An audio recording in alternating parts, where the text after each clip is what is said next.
नमस्कार, मैं हूं रजत अवस्थी और आप देख रहे हैं इम्पैक्ट भारत टीवी। आज हम आपको एक चौंका देने वाले मामले की पूरी जानकारी देंगे और आपको सचेत करेंगे और ये खबर आपको बिल्कुल आगाह भी करेगी और आपको ये बताएगी कि आपके इर्द गिर्द कुछ ऐसी घटनाएं घट रही हैं जिन पर गौर तो कोई नहीं करता है, लेकिन ये किसी की भी जिंदगी पूरी तरह से बर्बाद करने की क्षमता रखती है। ऐसी एक घटना सामने आई है।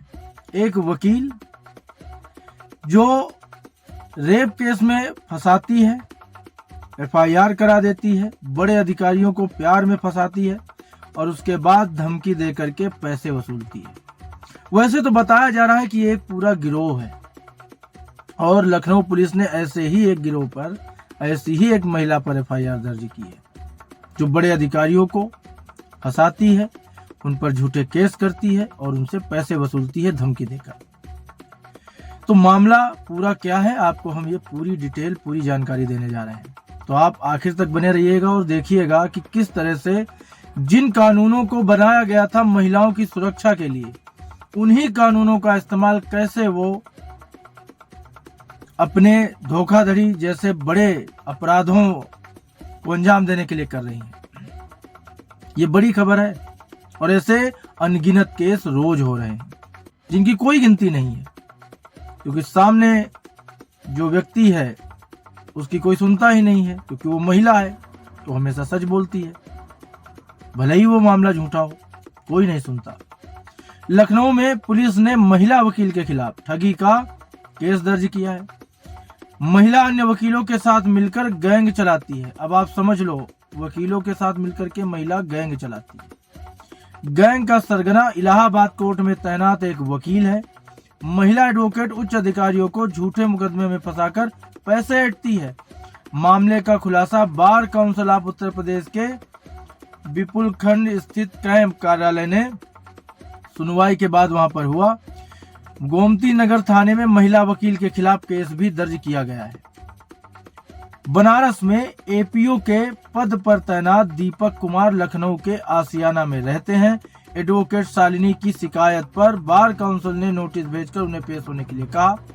इसके बाद Deepak Kumar bar council of Uttar Pradesh के सामने bar council of Uttar Pradesh के विपुल खंड स्थित कैंप कार्यालय पहुंच गए।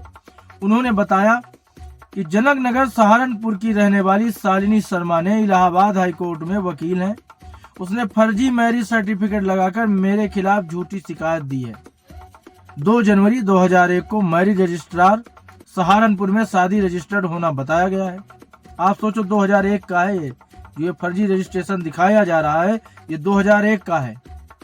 20 दिसंबर 2024 को मुझे सहारनपुर से पता चला कि शालिनी की शादी यहाँ पर रजिस्टर्ड नहीं है। वो जो सर्टिफिकेट है वो फर्जी है, शादी रजिस्टर्ड नहीं है। शालिनी ने रुपए ऐंठने की नीयत से फर्जी दस्तावेज दिए हैं।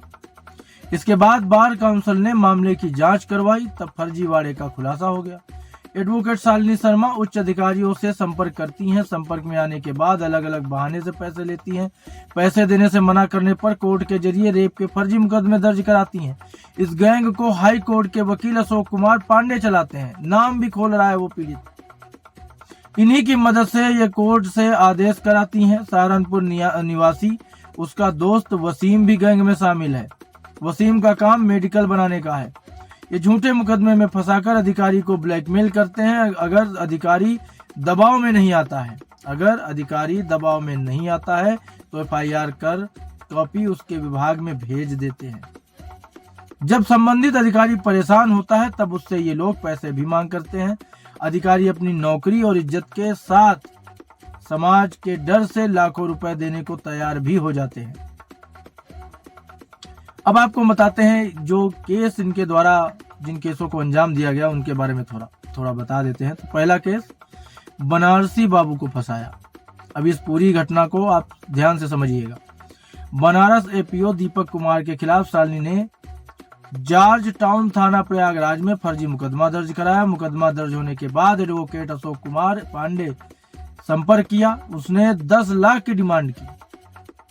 जो अशोक कुमार पांडे, जिसका नाम अभी लिया गया, उसने 10 लाख की मांग की। दीपक की पत्नी प्रेग्नेंट थी, वो परेशान थे, इज्जत बचाने के डर से पैसे दे दिए। बाद में केस वापस ले लिया गया। कुछ दिन बाद फिर कॉल करके 35 लाख की डिमांड की गई। दीपक ने मना किया तो कोर्ट के जरिए शाहजहांपुर में होटल में ले जाकर रेप करने का मुकदमा दर्ज करवा दिया गया वापस से। अक्टूबर 2023 में होटल में रेप की घटना दिखाई। FIR की कॉपी परिवार और ऑफिस में भेजी। इसके बाद दीपक पर विभागीय जांच बैठ गई। SP शाहजहांपुर ने रिपोर्ट मांगी गई, जिसमें सामने आया कि दीपक का ट्रांसफर जून 2023 में APO बनारस के पद पर हो चुका है। जून के महीने में होटल में जाने का भी साक्ष्य नहीं मिला, ना ही कोई ऐसी फुटेज है जिससे आरोप सिद्ध हो सके। मामले में फाइनल रिपोर्ट लगाकर केस को बंद कर दिया गया। बार काउंसिल ने बैन लगाया, 50,000 का जुर्माना भी लगाया है। अब पहले ये डिटेल आप सुन लीजिए।